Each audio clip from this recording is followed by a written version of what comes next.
Welcome to the Perkins Builder Brothers channel. In this video, we're going to go through all the steps of building a custom home here in the mountains of Western North Carolina. It's about a 2,000 square foot home on a full basement. We got going with this basement foundation by pinning the four corners with stakes.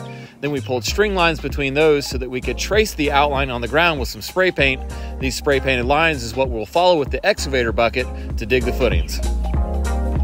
As we're digging the footing, we're using a laser level and a reader to make sure that the bottom of the footing is flat and at least 1 foot below grade to the bottom of the footing below frost line, which is code here. This ridge line was just barely wide enough for the house, and some of the post footings you see here on the right did have to go way down to hit original soil through some fill dirt that was pushed out when this site was made.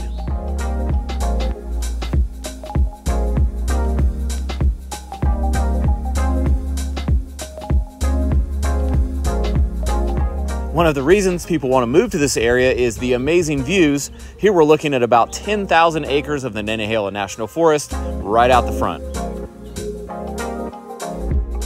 Our next step after digging the footings was to do the steel work that will reinforce the footings and help tie the basement wall to the footing.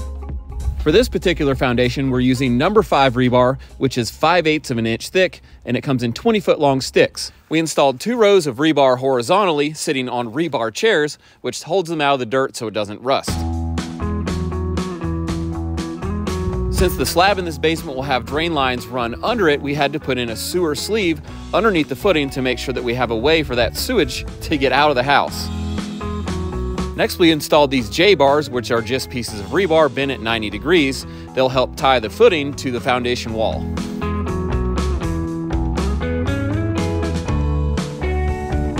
And after a foundation inspection, we were ready to pour concrete, and this guy had to back in about a mile because he couldn't turn around on the site. For this footing, we used a concrete pumper because we couldn't get the concrete truck close enough to the footings to pour the concrete in.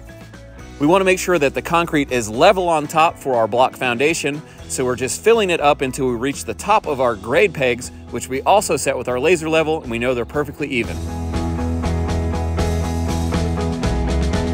Once the concrete had cured enough to stand on, we set up our lead poles, and these will help us to build the block wall faster because we can hook our lead lines to these without having to build block corners first. And with that, we were ready to start mixing our S-type mortar and start laying block. You can see here how hooking our string lines to our lead poles gives us a nice straight and level reference to lay the corner of each course of block to. Since our block was delivered to the upper level of the site and it needed to get down to the bottom, we just set up this board and used it as a slide for our block, and that worked really great. This basement wall will be a total of 14 courses high, and that will give us a clear space of 8'8" inside from the slab to the ceiling and 9'4" from the footing to the top of the wall.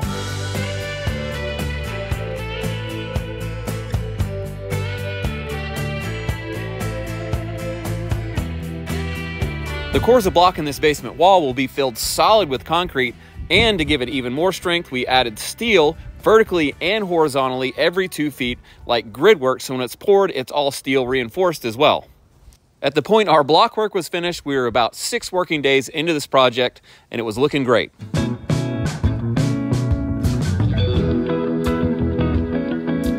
Our next step was to install the plumbing drain lines for underneath the slab, and since our mini excavator was no longer on site, we had to do this trenching by hand. These trenches were sloped at about 1/4 inch per foot, and that's a good slope to make sure that everything drains properly. We also added a PVC sleeve that will be the inlet for the water line coming into this basement. And after another inspection on this plumbing, we were able to cover it up and move on to the next step.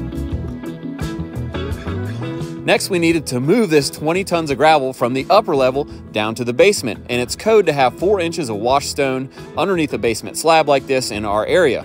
We didn't want to do this by hand though, so we rented a tracked skid steer, and it was a lot of fun to drive this thing compared to driving a wheelbarrow.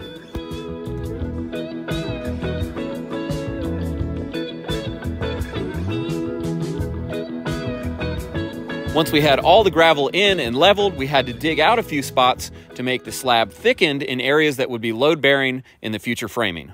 We also went ahead and put a parge coat of S-type mortar around the whole backside of the basement, and this will help to aid in waterproofing and make the wall look better. Then we dropped in this number 5 rebar every 2 feet on center around this whole wall to help prep and get ready to pour the wall. And finally, before the concrete showed up again, we added a 6 mil vapor barrier on top of the gravel that will help keep moisture from coming up from the ground into the slab. And with that, we were ready to pour the slab and the wall. We pour the wall first so we don't splatter concrete onto our slab from the wall. And we're again just using some grade pins here and screeding between them to get this nice and level.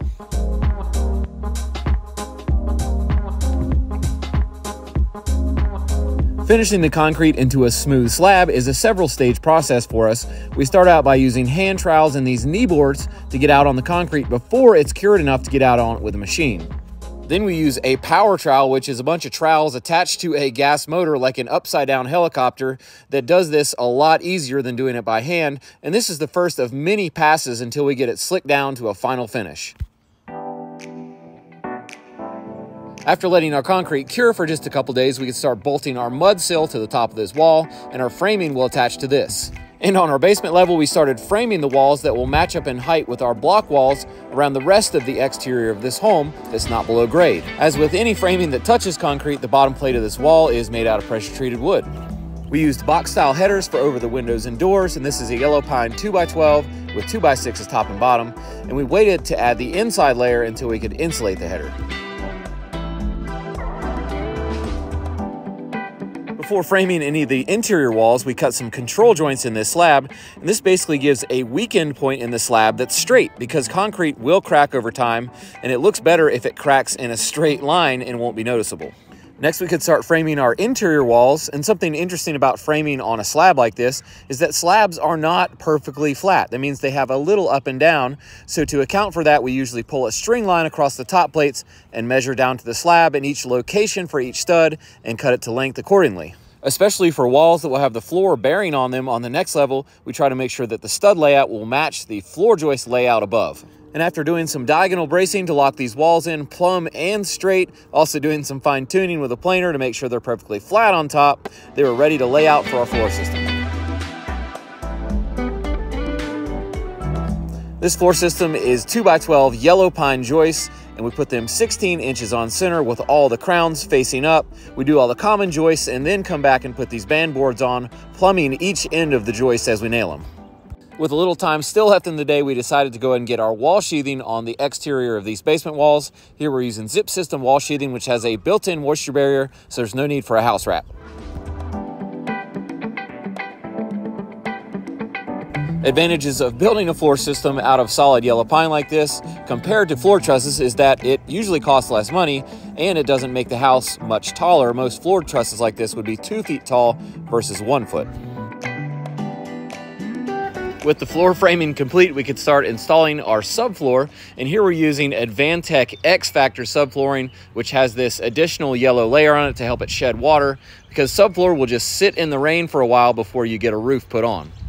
Next, we started laying out our top and bottom plates for these main floor exterior walls.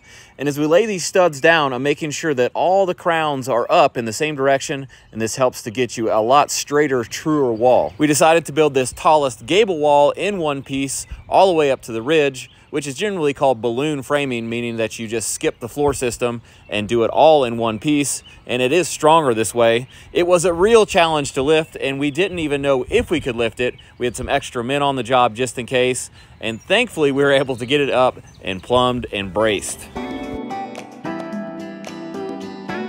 And with one of the scariest parts for me now done on this project, we could start in on framing the decks. And we started doing that by plumbing all of the porch posts. And these are ground contact rated pressure treated posts, which is a special treatment process that keeps them from rotting, even if they're touching the dirt.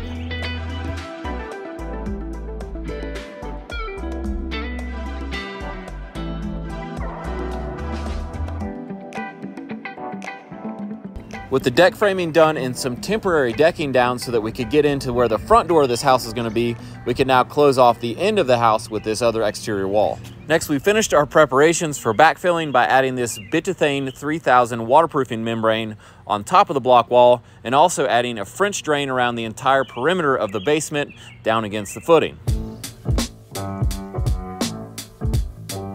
At this point, we got a machine back on site because we needed to add gravel on top of this French drain system. Here we're using a piece of sheet goods just to direct the gravel over top of the perforated pipe. And once that was done, we added some filter fabric to keep sediment from building up down in this gravel layer, and that would prevent water from getting to the pipe and getting out from the back of this basement if it ever gets down there. Our local building inspector had to check on our French drain and our waterproofing to make sure they were okay, and after that we could go ahead and backfill the basement.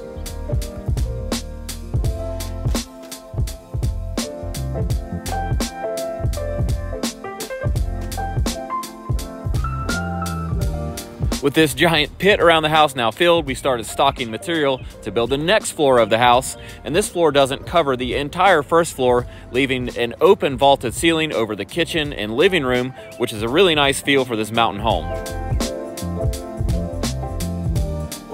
And now for one of my favorite parts of any build is building the roof.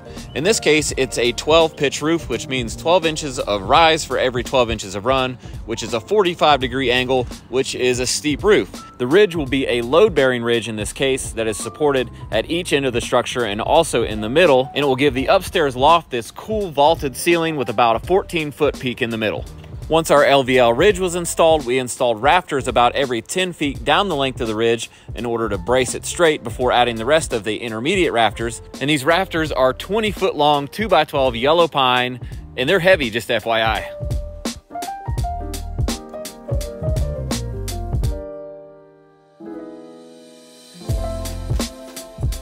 We did build one exterior wall upstairs for this shed dormer, and it'll give you full height walls all the way out to the edge here.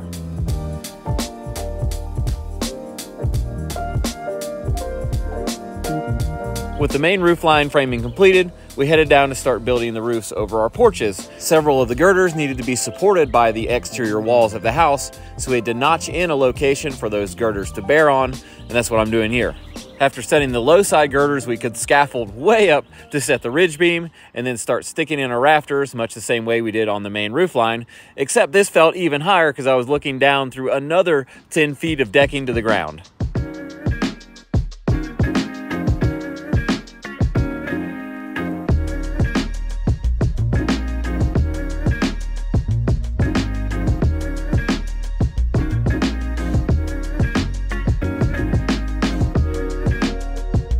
Before we install the roof sheathing, I always like to finish installing the wall sheathing if possible because it makes the house strong. It continuously diagonally braces the walls, which is really important because when you put the roof sheathing on, it's like a big sail up there. We're installing these panels horizontally, but you can also install them vertically, and that cuts down on blocking in some cases. Then we were able to install these pre-assembled fly rafter assemblies that are built sort of like a ladder. This will give us the overhang on the gable ends of the house and give us our termination for the fascia board that run the rake end of the house. And with our fascia boards on, we could finally start putting the roof sheathing on and get this house dried in.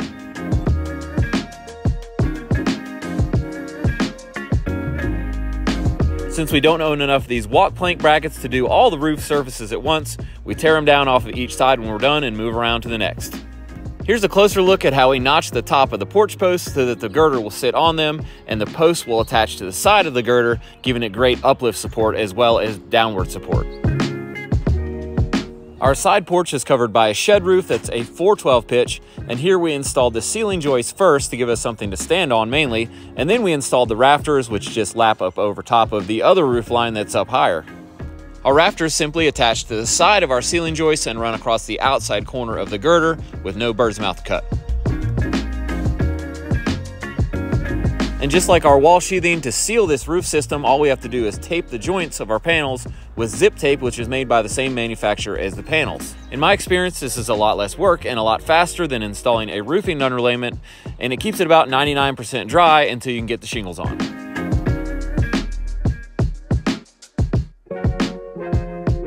With a nice roof over our heads, it was time to finish out these interior walls that will be framed up to the slope ceiling. And these take a little longer because of the slope.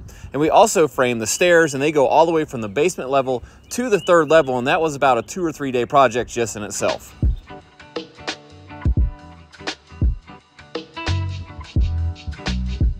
And before starting our finished materials, we helped the plumber get this sewer line buried that runs out to the septic tank and then to the leach field that's down off the mountain.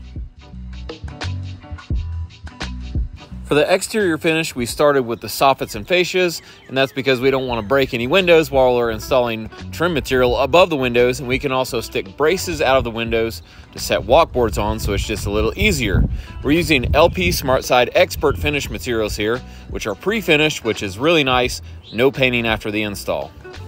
The windows on this house are a vinyl frame, and most of them are horizontal sliders.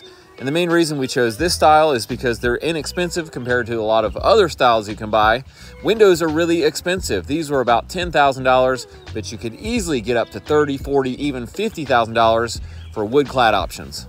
These are new construction windows, so you simply nail them in using the vinyl flange and roofing nails, and then we use zip tape as a flashing tape to seal everything up.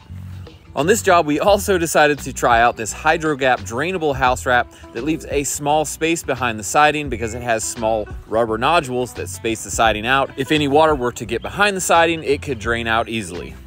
We used the LP SmartSide Expert Finish siding on this house as well, which is pre-painted, and most of it's lap siding that's at a 6.5-inch reveal, blind nailed, with the exception of the dormers and some of the gable ends where we use shake panels.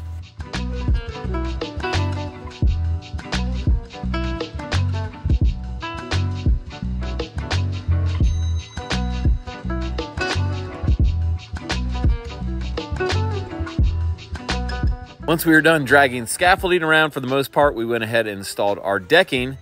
This is a Trex composite deck in a color called Saddle, and we're using the hidden fasteners that lock into a groove on the edge of the boards to give it a nice clean look. This was my first time using the hidden fasteners, and I was worried they would be a lot more work and a lot slower, but I actually think they were faster than face screwing, and it definitely did look better.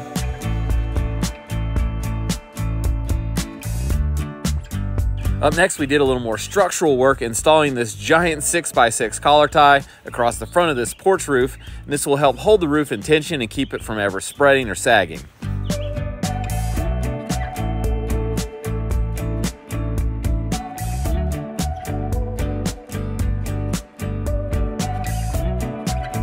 In preparation for installing stainless steel cable rails, we installed all of the wood parts of the railing and then stained them so we wouldn't have to stain around cables later, which made it much easier.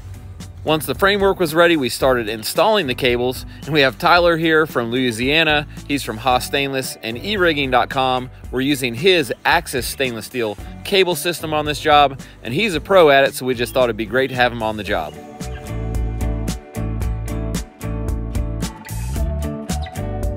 And with our cables complete and the roof installed, which we hired out to some other people, the outside of this house was completely done and looking amazing. If you're still here, let's go ahead and talk about what we did on the inside of this house. Up next, we did a bunch of blocking to prep for all the things that would nail and screw to the wall, including cabinets, and then we built the front steps and got the railings on them. With the outside of this house wrapped up, the plumber, electrician, heat and air guys, and insulators could finish up, and we took the time to do a little honey-do list stuff at my house. The hanging and the finishing of the drywall was another thing we subbed out to another crew, but once it was done, we got in there and cleaned everything up because we're the paint crew and we like to get it really clean before we start spraying. We also masked off all of the windows or anything that we didn't want to get primer or paint on. And this is a really important process. Jamie takes really good care, rolls the edges almost like a gasket, and staples everything so no overspray can get around it and on our windows. Once all the prep work was done, which took way more time than the actual priming, I could get in there with our airless sprayer and put on a nice coat of primer on everything, including the ceilings.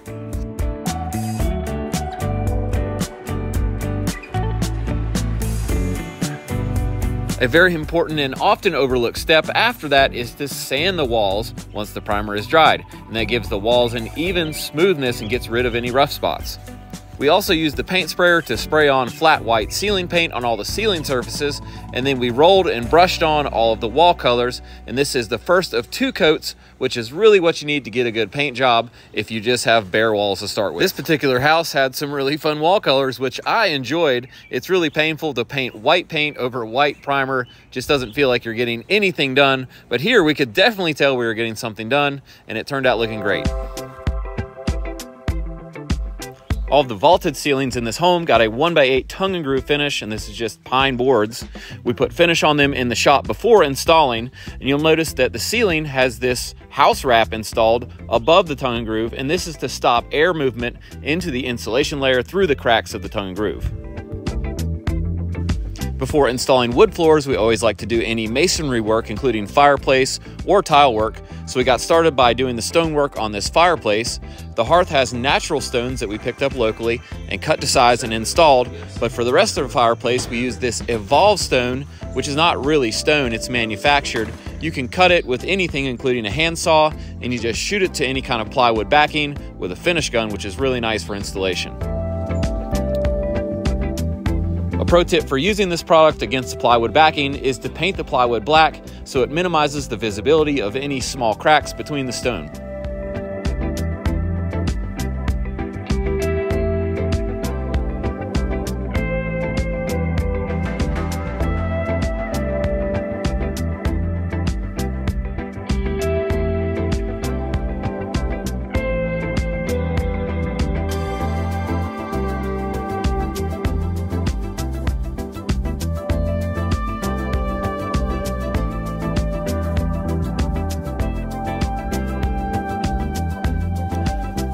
Up next, we got going with tile work, which first starts with installing a backer board. We're using 1/2-inch backer board against the wall here because it's the same thickness as our drywall, and 1/4-inch backer board on the floor so that the backer board plus the tile equals about 3/4, which is a normal flooring depth. For cutting tile, we have two great tools. One is this wet saw, which uses a diamond-coated blade and water to keep the tile cool as you're cutting. The other one is this snapper tool, I'll call it. You basically score the face of the tile and then put pressure on that score, and it snaps the tile straight, and it's great for cutting tile inside.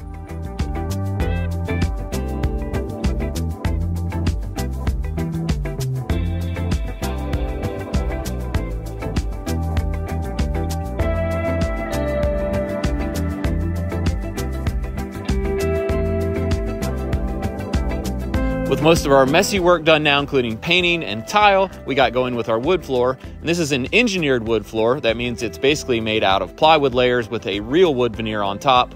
We're gluing it and stapling it down, and the glue here acts as the vapor barrier. We're troweling it onto the subfloor with an 1/8-inch notch trowel, and it sticks really well. One of my favorite flooring tools is this flooring jack that pries the last couple boards tight when you can't get in with the big nail gun against the wall surface.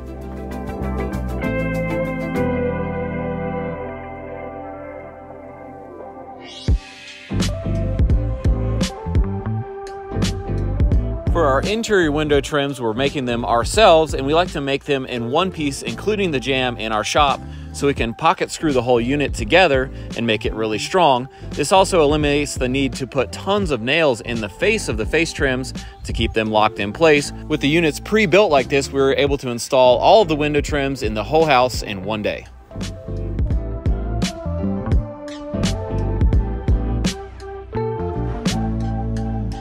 With our flooring installed, we could get going with our cabinet install. We're installing kitchen cabinets, vanity cabinets, and a wet bar in the basement. These are custom quarter-sawn oak cabinets made by Coal Hill Custom Cabinetry in Tennessee.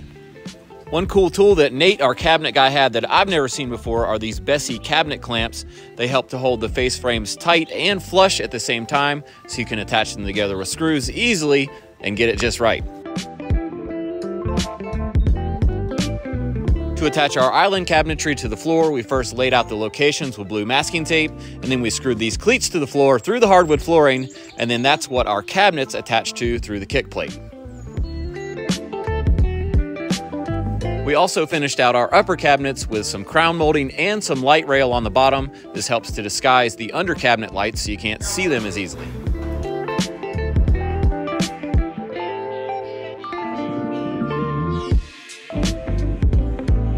I do want to give credit to some of the other teams of people that we hired to help us on this house, including the electricians, the plumber, heat and air guys, insulators, drywallers, and the roofers. They all did a great job and made this thing possible.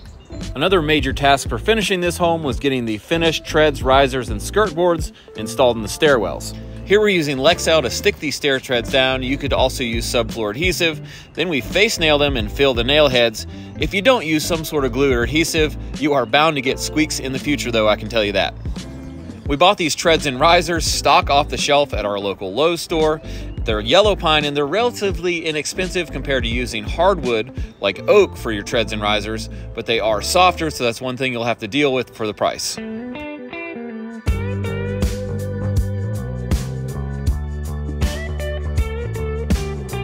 Continuing with the floors, in the basement we laid this LVP, which stands for Luxury Vinyl Plank Floor. It's floating and it went together super fast. It's water resistant, scratch resistant, and a really great option for a basement. With all of our flooring now installed, we could go ahead and hang our interior doors, and these are 6-panel pine doors. They're pretty much stock off the shelf, about 150 bucks, pre-hung on these flat jambs.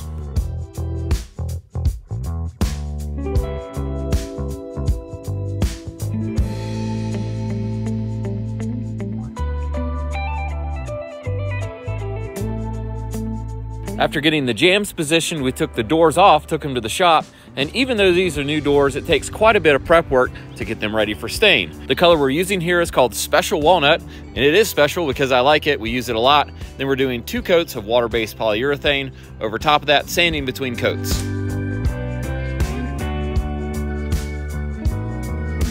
The next bit of this project was pretty fun. We built a custom railing, really rustic out of these timbers, and some rebar for the edge of the loft. We started with these 4x10 timbers, cut them down to size for a top and a bottom rail. Next, we cleaned up a bunch of 5/8 rebar by using denatured alcohol to get all the rust off and just get them clean enough to put a coat of polyurethane on them. For this, we used a spray-on satin polyurethane, and that's what really gives these balusters a finished and cool look in this process.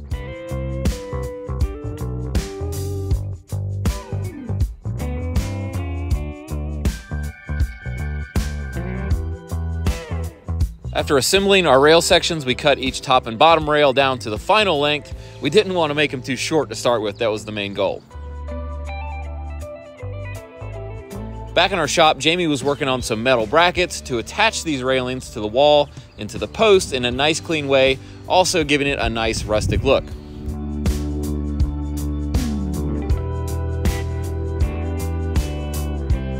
With our brackets and our railings complete, we could finally do the install, which was the fastest part of this job, by the way, and the most satisfying, and I think it turned out looking great.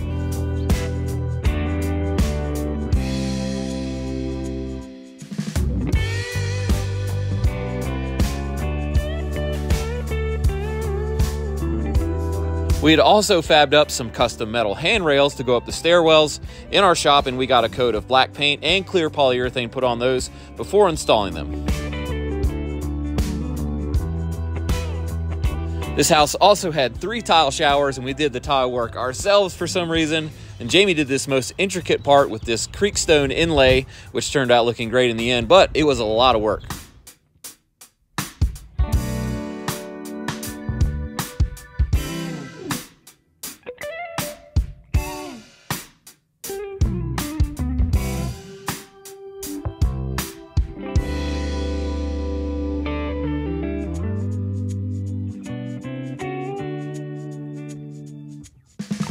Now into the finishing bits of this project, we installed all the hardware on the kitchen and bath cabinets. And this is a little scary because you're drilling holes in like $10,000 cabinets. So you don't want to drill a hole that's in the wrong place by accident. We make sure to take our time and get this done right. We had one blind cabinet in the kitchen, and I forgot to show it earlier, but this was a really cool use of the space using this Reva shelf that slid in and completely used the inside of the compartment, but you could slide it out and get to the stuff.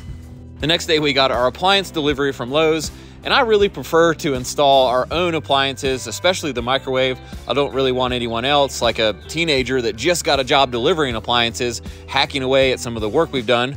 So we got the microwave in and also unpacked the washer and dryer, which were stackable, and had to get them stacked and put in place as well.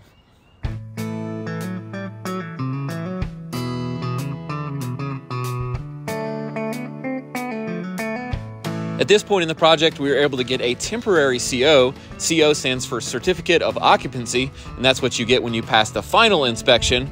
Here, they're just making sure that there's no live wires hanging out of the wall or anything like that, so that the Duke Energy people can come hook your permanent power up. It's an extra inspection charge of $50 to do this, but I think it's well worth it having power in every receptacle and lights on in every room while you're doing the finishing details of the house.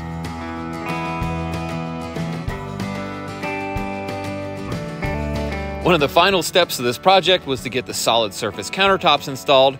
We're using Vandelay stone here, and yes, they named it after Vandelay like in Seinfeld. And it's usually one of the last steps because after you get your cabinets installed is when they measure for the countertops, then they still have to make them. Here they're using a no-lift system, and it's this cart/jack that lifts up the slab level with the cabinets, then it rolls off. Since granite's actually pretty fragile, they're using these braces and cup system to keep it from snapping in thin areas like where the sink installs.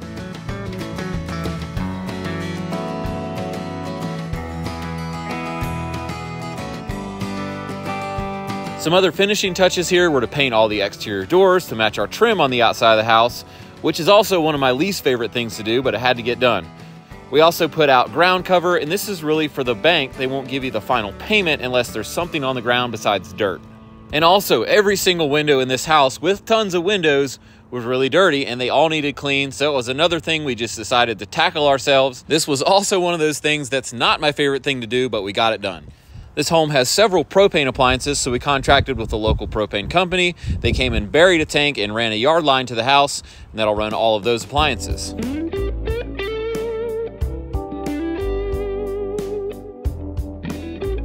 Some other finishing touches here were hanging this woodpecker door knocker, and we had to modify it slightly, but this is actually pretty cool and pretty fitting for the area this house is in.